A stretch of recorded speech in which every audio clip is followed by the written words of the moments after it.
Bom dia. Bom dia.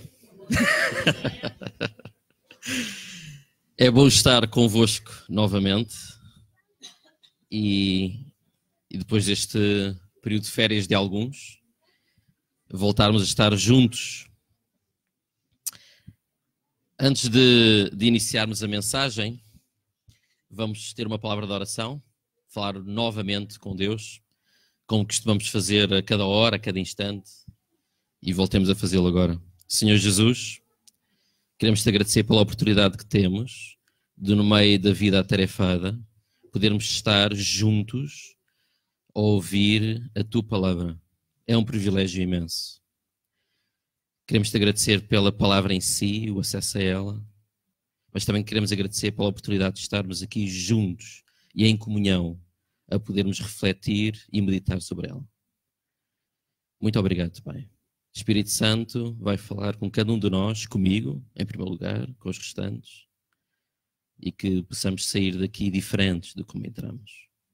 No nome de Jesus. Amém. Podemos abrir as nossas Bíblias no livro de Isaías.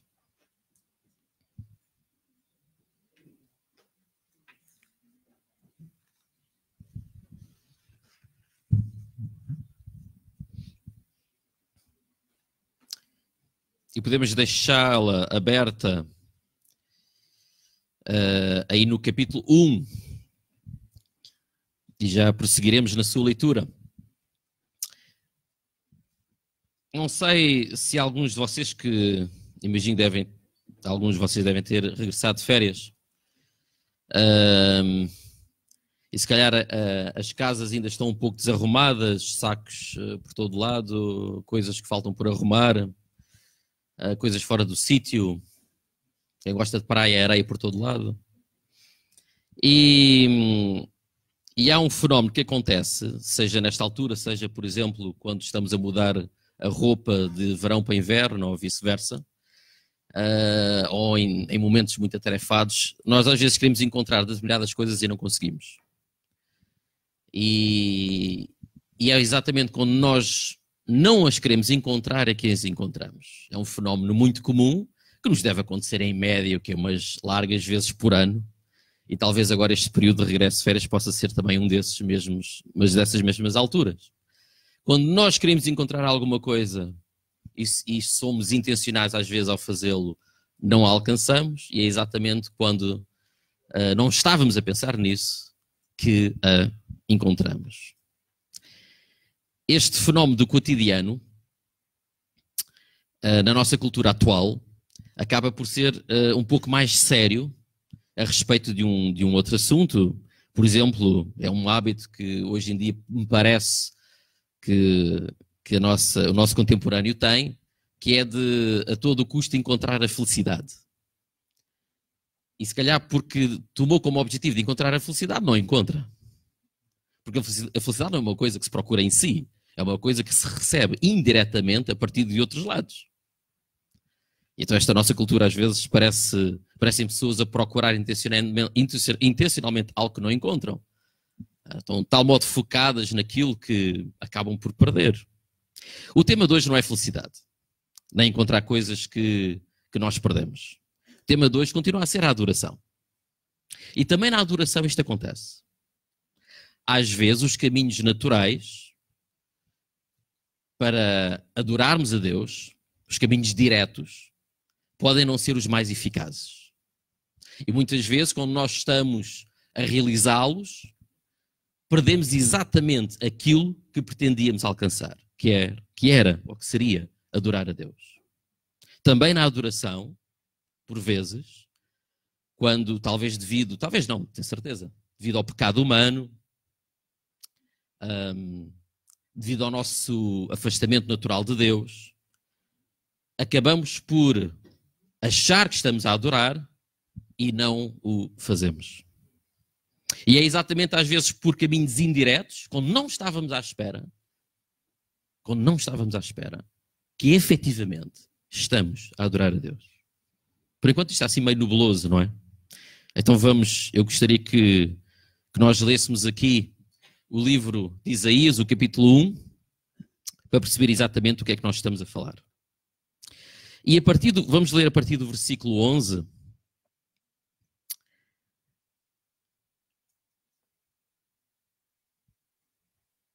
E até ao 18, versículo 11 até ao 18, ainda é um texto não muito longo. Ainda iremos abrir um outro texto no Evangelho de Mateus, mas depois receberão informações nesse sentido. Isaías capítulo 11 diz o seguinte, isto é o profeta Isaías em falar em nome de Deus: de que me serve a multidão dos vossos sacrifícios, diz o Senhor. Já estou farto dos holocaustos de carneiros e da gordura de animais cevados, de animais gordos. Não folgo com o sangue de bezerros, nem de cordeiros, nem de bodes. Quando vindes à minha presença, quem requereu isto das vossas mãos, que viesseis pisar os meus átrios? Não continueis a trazer ofertas vãs. O incenso é para mim abominação. E também as luas novas, os sábados e a convocação das congregações. Não posso suportar iniquidade nem o juntamento solene. As vossas luas novas e as vossas solenidades, a minha alma as aborrece. Já me são pesadas. Estou cansado de as sofrer. Pelo que, quando estendeis as vossas mãos, escondo de vós os meus olhos. Sim, quando multiplicais as vossas orações, não as ouço. As vossas mãos estão cheias de sangue. Lavai-vos e purificai-vos. Tirai a maldade dos vossos atos de diante dos meus olhos. Cessai de fazer o mal e aprendei a fazer o bem. Praticai o que é reto. Ajudai o oprimido. Fazei justiça ao órfão. Tratai da causa das viúvas. Vinde, então, e ergui-me, diz o Senhor. Ainda que os vossos pecados sejam como a escarlata, eles se tornarão brancos como a neve. Ainda que sejam vermelhos como o carmesim, se tornarão como a branca lã. É a palavra do Senhor. É uma palavra dura, muito dura, como já nos habituou o Velho Testamento, não é? E é uma palavra dura do profeta Isaías.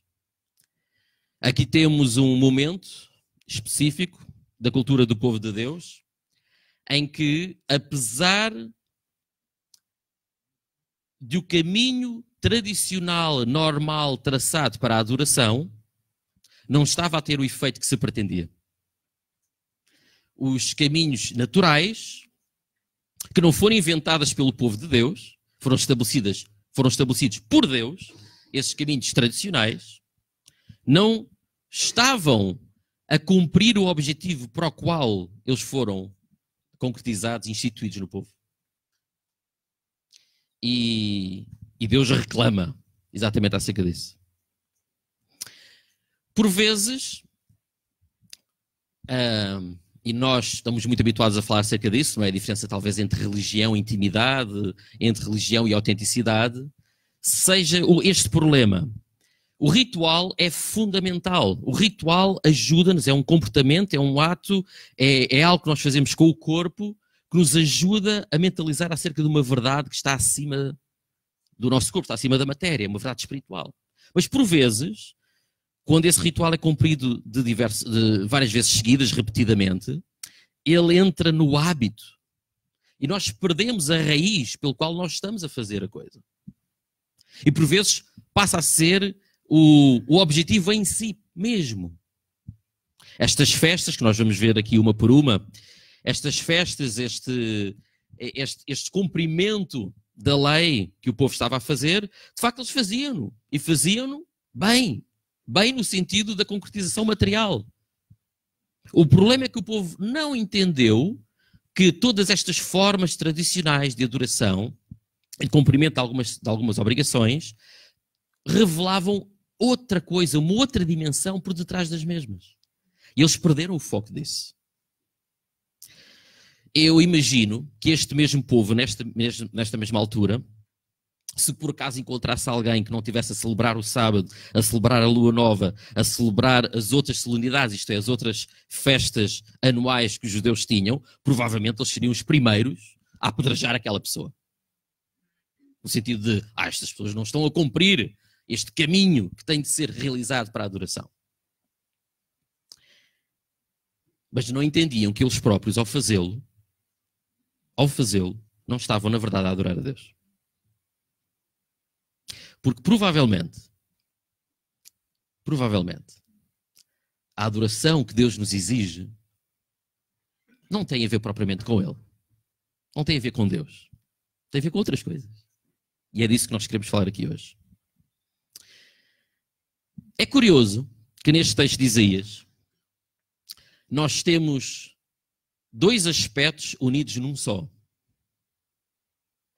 Reparem como é que Deus enumera as diversas festas em que ele seria colocado em primeiro plano. Estas festas, por exemplo, os sábados, a pausa semanal que os judeus tinham, a lua nova, a pausa mensal que os judeus tinham, depois as solenidades, isto é, as festas anuais, diversos feriados que não duravam só um dia, eram períodos de tempo, às vezes bastante longos, de celebração também, de recordação do que é que Deus tinha feito pelo povo, onde todas estas festas, todas estas pausas das atividades cotidianas serviam para colocar mesmo Deus em primeiro plano.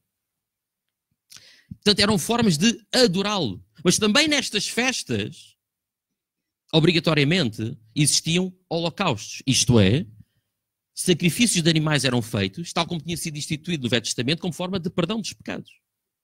Reparem como adoração e perdão dos pecados estão relacionados. Porquê? Porque a adoração não é um mero ritual que nós fazemos para, de certa forma, reconhecermos a superioridade daquilo que é, ou do objeto que é adorado, ou daquilo que é adorado. A adoração é uma forma de intimidade.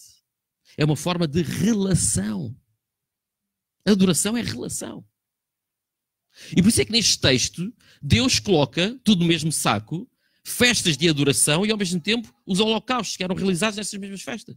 Porque as duas coisas estão interligadas, são indissociáveis. Quando nós adoramos, nós nos aproximamos de Deus. Nós nos aproximamos de Deus. E para nos aproximar de Deus, então, estamos a lidar com o problema da relação entre o Deus Santo e um homem que é pecador.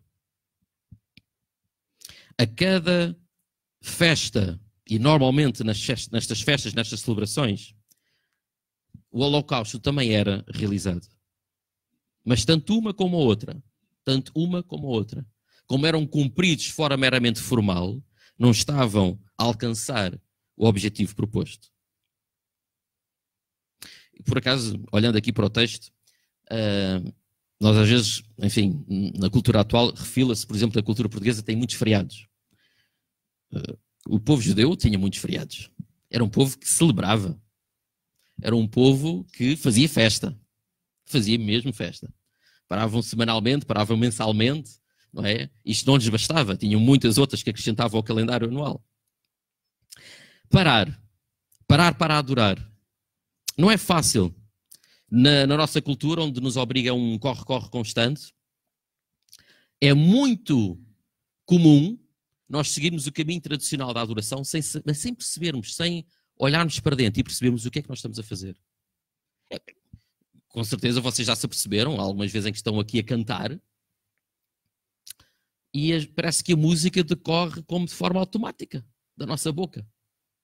E é preciso uma certa intencionalidade para perceber qual é o conteúdo do que estamos a dizer, o que é que está a sair dos nossos lábios, e interiorizar como uma espécie de oração a nossa canção. É preciso intencionalidade. E essa intencionalidade na adoração, obrigatoriamente, nos traz relação e intimidade. Por vezes, o caminho direto para a adoração, o caminho tradicional, o caminho que nós comumente estabelecemos como a via, poderia chamar religiosa, mas infelizmente a palavra religioso às vezes no nosso meio tem uma conotação negativa e não quero dar-lhe a forma natural como numa certa congregação se estabeleceu de adorar a Deus. Esse caminho muitas vezes é pernicioso porque nos cega relativamente àquilo que estamos verdadeiramente a fazer. Porquê é que Deus quer ser adorado? Porquê é que Deus quer ser adorado? Já falámos aqui ao longo destes meses que Deus não precisa da nossa adoração. E ainda hoje foi aqui dito. Deus não precisa da nossa adoração. Nós não acrescentamos nada a Deus com a nossa adoração. Então, para quê adorá-lo? O texto de Isaías revela-nos que colocar Deus acima de nós, que é o exercício da adoração, é também libertar-nos do nosso egoísmo. Porquê é que eu estou a dizer isto? Vamos ver aqui no texto, mas estava vocês prestassem atenção a esta questão. Recentemente uma pessoa perguntou-me, Deus deve ser um ser muito ciumento, estar a exigir constantemente a nossa adoração, não é? Deve ser um ser muito ciumento. Obcecado, narcisista. Não é? Tipo Bruno Carvalho. Não estou a brincar aqui para os adeptos sportinguistas, estou a brincar. Ou não, mas... Não é? Às vezes parece que Deus tem assim uma personalidade muito narcisista, muito centrada nele próprio. Se nós colocamos outra coisa no lugar de Deus, Deus já refila. Se Deus percebe que a nossa adoração não é sincera, Deus já refila. Não é? E houve uma pessoa que me colocou essa questão. Ao contrário das restantes idolatrias que nós temos na vida, isto é, daquelas coisas que nós colocamos acima de nós e que nós servimos, e que passam a ser a nossa razão de viver, a adoração a Deus, o elevar Deus acima de nós, em vez de nos subjugar, eleva-nos com Ele. Nós, na adoração, adoramos a Deus, colocamos Deus lá no topo, porque ao fazer isso, nós subimos com Ele. Nós elevamos-nos com Ele também. E elevamos com Ele porque deixamos de estar concentrados em nós próprios. Porquê é que nós podemos perceber isto pelo texto? Fácil. Deus, que instituiu todas estas festas, não foram os judeus que inventaram a festa das luzes novas, dos sábados, a convocação das congregações, o ajuntamento solene, não foi o povo judeu que inventou a necessidade da morte de carneiros, de bezerros, cordeiros e bodes como fórmula instituída no Velho Testamento para perdão dos pecados. Não, tudo isto estava previsto na lei de Deus, dada por Deus. Mas o que Deus em Isaías vem dizer é que esses rituais escondiam uma verdade bem mais profunda. E reparem, não precisamos chegar a Jesus Cristo para perceber isso. Ainda estamos no Velho Testamento a Isaías. Isso escondia uma realidade de, ao oferecer aquilo de que de melhor temos, e que naquele tempo eram os animais, porque os animais de facto representavam toda a proteína que eles poderiam comer naquele tempo, era fundamental. O animal representava a riqueza, o não passar fome. E a necessidade do dono dos animais ter de oferecer isso no templo, num aspecto sacrificial, e dar ao templo, fazia com que cada um deles saísse de si próprio e do seu egoísmo. A necessidade que eles tinham de parar o trabalho ao sábado e de descansar, inclusivamente fazer descansar todas as pessoas que trabalhavam fazia com que a pessoa dependesse de Deus. Todos estes rituais obrigavam a que a pessoa saísse do seu próprio egoísmo e percebesse que há algo maior e descentrasse a sua vida dele próprio, da sua família. Era isto que os rituais produziam. Às vezes não percebemos o que é que o ritual produz, porque estamos a fazer o ritual pelo ritual. E em Isaías, o que Deus afinal pretendia, e o que ainda pretende, é que aquilo que o povo judeu era levado a fazer lhes transformasse o povo por dentro. Para quê? Para abrir os olhos e ver o outro à sua volta.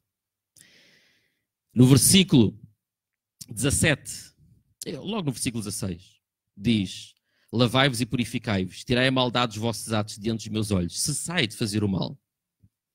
Versículo 17, e aprendei a fazer o bem, praticai o que é reto, ajudai o oprimido, fazei justiça ao órfão, tratai da causa das viúvas.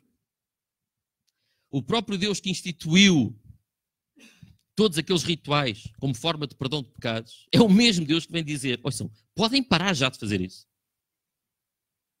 Parem. E volto a recordar, nós estamos ainda no tempo de Jesus Cristo, ainda estamos no Velho Testamento. Ele diz: parem de fazer isso.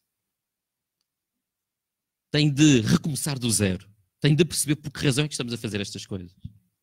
Têm de deixar de pensar em vocês próprios e olhar para aquele que está bem pior do que vocês ao vosso lado.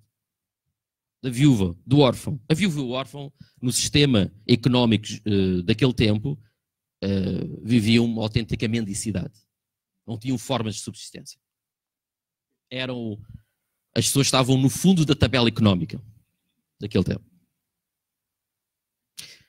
Mas não é só ajudar o outro, é olhar para dentro do nosso coração. No versículo 16, lavai-vos e purificai-vos, tirai a maldade dos vossos atos. De que interessa nós continuarmos a cumprir certas formas tradicionais de adoração, se depois no nosso coração, no nosso interior, na raiz dos nossos atos, nós continuamos a encontrar muita maldade.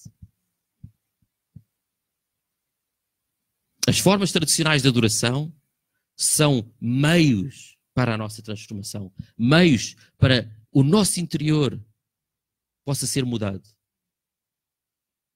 E não sei se vocês já se aperceberam, quando chegam aqui ao domingo, fazermos isto sozinhos também funciona. Mas fazermos em conjunto tem outro impacto, porque de repente nós percebemos que nós não somos o centro do universo. Não sei se vocês alguma vez já sentiram isso quando chegaram aqui à igreja. Não é por causa de ser esta congregação.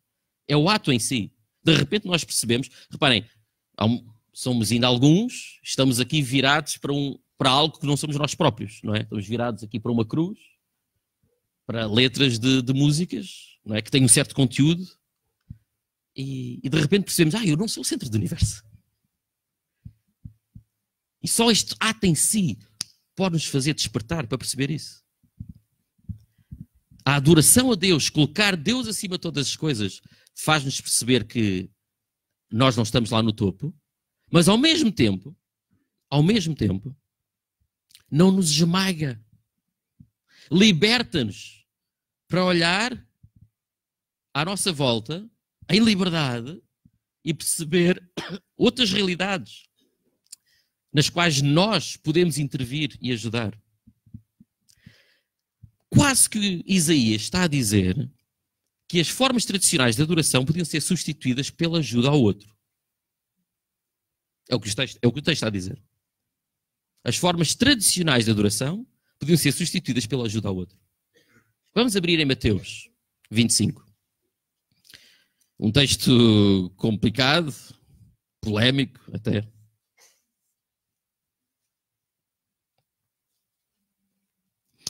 E em Mateus 25, versículo 31, e vamos ler até ao 40. Não vamos ler o texto todo aqui, a sequência, a unidade de sentido toda, que seria até ao 46, mas vamos ler até ao 40. Em Mateus 25, versículo 31, diz o seguinte: quando o Filho do Homem, portanto, Mateus 25, versículo 31, quando o Filho do Homem vier em sua glória e todos os santos anjos com ele, então se assentará no trono da sua glória. Está a falar da segunda vinda. Todas as nações se reunirão diante dele e ele apartará uns dos outros, como o pastor aparta dos bodes as ovelhas. Ele porá as ovelhas à sua direita e os bodes à sua esquerda. Versículo 34. Então dirá o rei aos que estiverem à sua direita: vinde, benditos do meu Pai. Benditos do meu Pai. Possui por herança o reino que vos está preparado desde a fundação do mundo.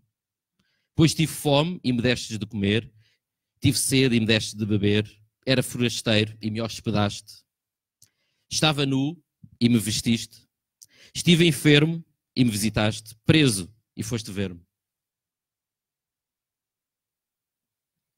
versículo 37. Então perguntarão os justos: Senhor, quando é que te vimos com fome e te demos de comer, ou com sede e te demos de beber? E quando é que te vimos forasteiro e te hospedamos? Ou nu e te vestimos? E quando é que te vimos enfermo ou preso e fomos ver-te? Ao que lhe responderá o rei: em verdade vos digo que quando o fizeste a um destes meus pequenos irmãos, a mim o fizeste. Às vezes a forma direta de adorar a Deus pode não ser o caminho mais eficaz. Devido ao nosso pecado, com certeza. Este texto é muito interessante. Normalmente, às vezes, nós ouvimos dizer que, perante este texto, nós devemos olhar para todas as pessoas que encaixam nesta categoria e tentar ver nelas o rosto de Jesus. Eu vou sugerir uma coisa completamente diferente. O que eu acho que o texto está a dizer é exatamente o contrário. As pessoas conseguiram adorar a Jesus porque não viram ali o rosto de Jesus. E a ver se eu me tento explicar melhor.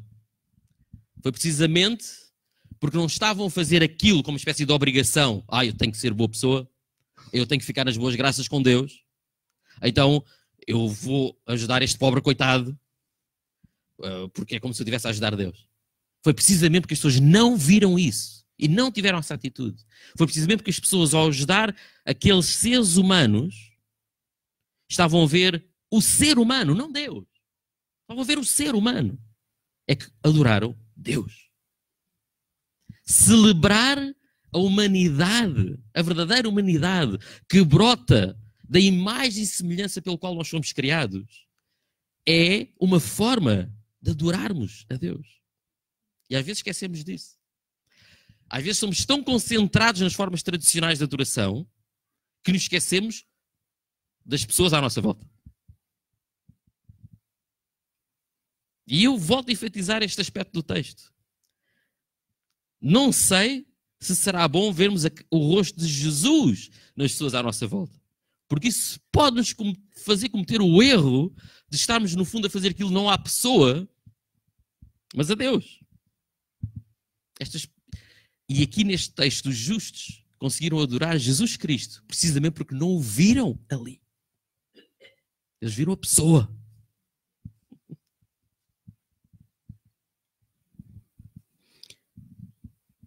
Uma das formas claras de adoração ao Nosso Senhor é fazermos o bem. É fazermos o bem. Claro que a doutrina é importante. Claro que as formas instituídas por Deus para chegar até Ele são fundamentais.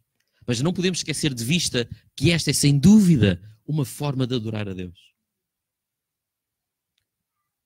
Perceber no outro à nossa volta, que está bem pior do que nós, a necessidade de apoio e de ajuda. E reparem, e agora deixem-me ser aqui um bocadinho mais direto até.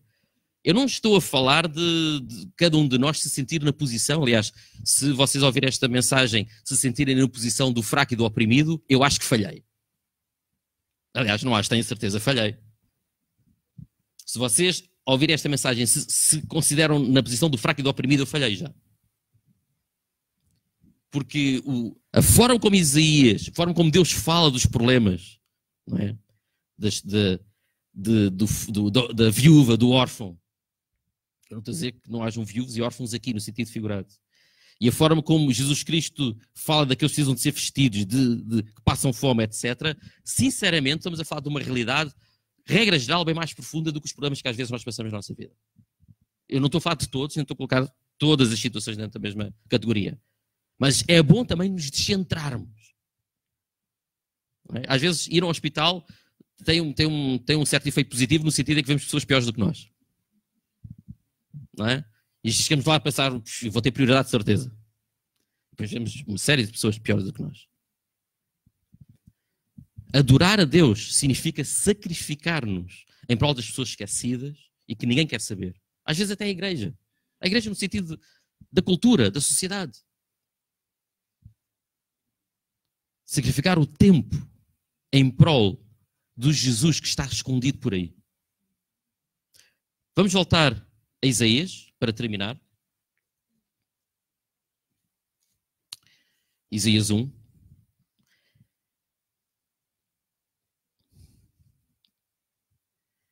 E o versículo 18 é um versículo que nos revela o poder desta forma indireta de adorar a Deus. Esta forma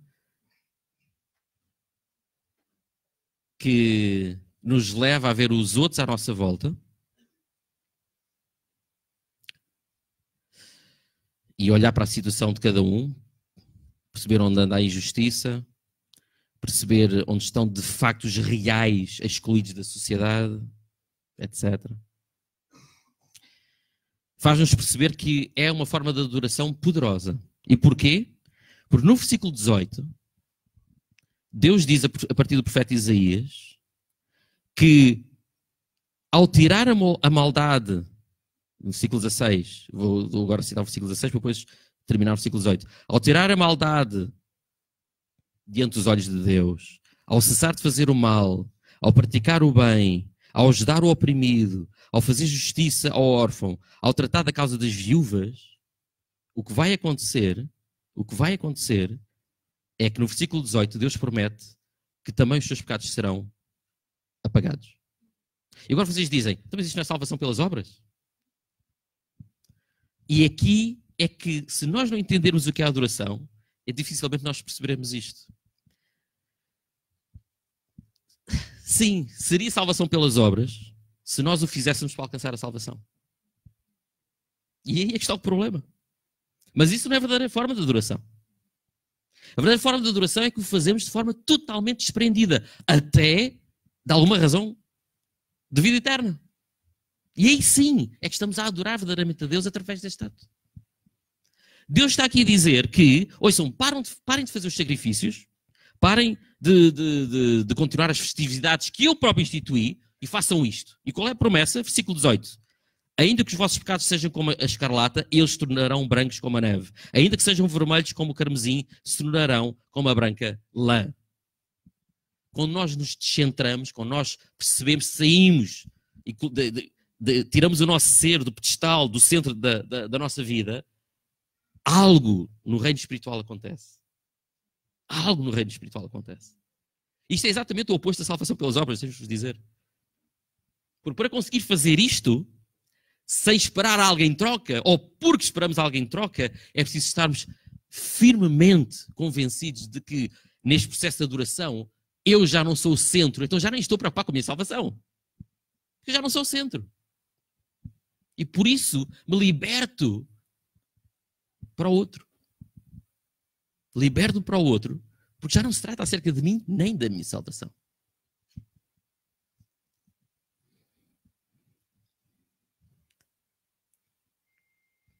Observar as situações que estão à nossa volta, para lá das formas tradicionais de nós nos congregarmos aqui, é um aspecto fundamental na adoração. E oro para que ao longo desta semana, digo ao longo desta semana, porque depois no próximo domingo será um outro tema, mas ao longo desta semana nós possamos ter a oportunidade de olhar para dentro de nós e perceber se estas formas indiretas de adorar a Deus estão a ser uma realidade na nossa vida. Para lá daquelas que são as normais, as tradicionais, as convencionais e que são fundamentais e que também são importantes. Mas se de facto nós estamos a adorar a Deus desta forma, celebrando a humanidade que está na vida daquele que é o nosso próximo. Podemos orar novamente?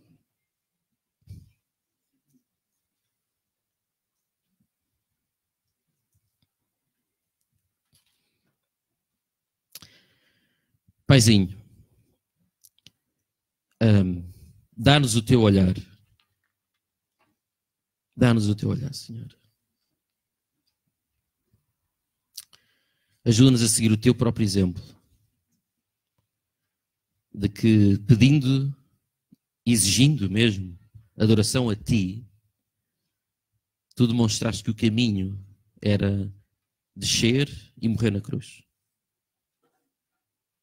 Ajuda-nos a entender isso, a perceber isso e a viver isso, à medida em que nos libertamos de nós adorando-te, Senhor. Liberta-nos na adoração que fazemos a Ti. Liberta-nos. Liberta-nos para o outro. Liberta-nos para a realização daquilo para o qual Tu nos criaste. Liberta-nos para concretizar a essência que nos mantém vivos. Muito obrigado, Senhor.